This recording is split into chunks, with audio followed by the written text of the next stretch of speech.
Hey everyone, in this video, let's talk about how you can use the Freepik AI Image Generator.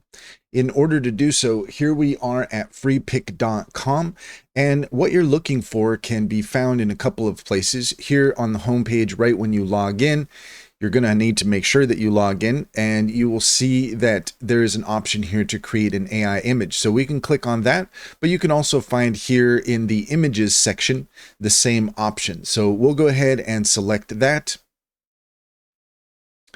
And that's going to bring us to this page here. And if you are looking to create your image, then you're going to want to start here in the prompt box and basically just add whatever it is that you're looking for. So let's go ahead and put something in and see what we get from Freepik. Okay, so we've entered in our prompt, and we'll just take a look here at the prompt just to kind of give you a couple of tips for writing prompts. So we have our female time traveler wearing an advanced chrome suit. Her features are obscured. She's wearing a helmet with a tinted visor, flying through a wormhole, 16K high detail HDR ray tracing. Now we can go into more detail if we want to, but this is about as detailed as we need to get in order to get the results that we're looking for. What I can tell you is if you just put in something fairly simple, then sometimes you don't get the results that you want. So you do have to be kind of specific. In this case, I want to make sure that her face is not visible through her helmet with the tinted visor. So we'll see what we get.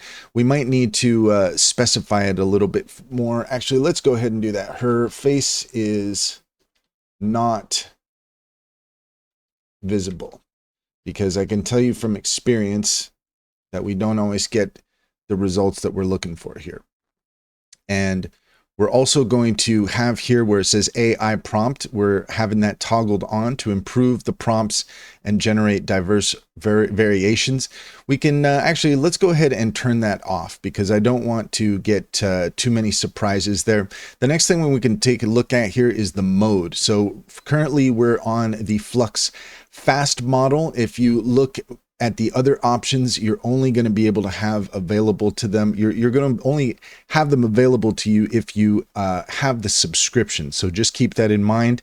And also we do have limited generations, but Freepik is nice enough to provide some free credits daily. So let's go ahead and take a look here. We do have a couple of other options that we could take a look at, but pretty much the Flux Fast is going to be your main option here. We have some other options. We have style. If we click on that, we can change our style. We can take a look at the composition. We can take a look at effects. We can add different effects if we want.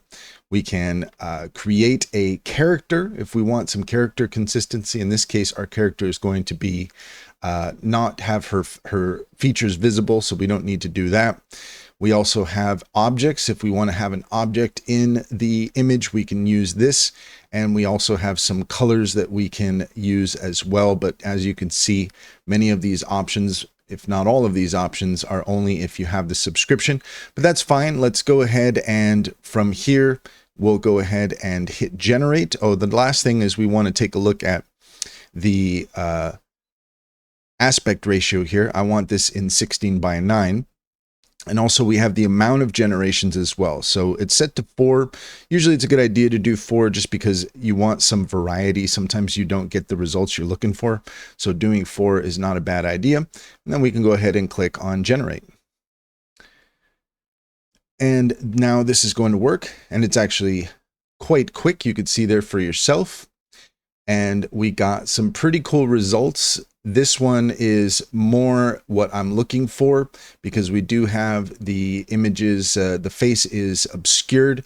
And then from here, we can retry the prompt, we can reimagine it, we can use a style reference, we can upscale it, we can even create this as a video or create a mock-up. We can use the edit image option, we can download, We can save this to our creations, we can publish to the community, or we can delete this entirely. So that's how you can create an image using Freepik.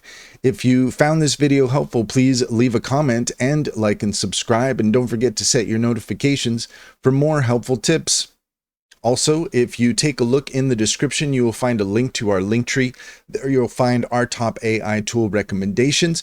Click on any of those links to get started. You'd be helping us out as well, and we would greatly appreciate it.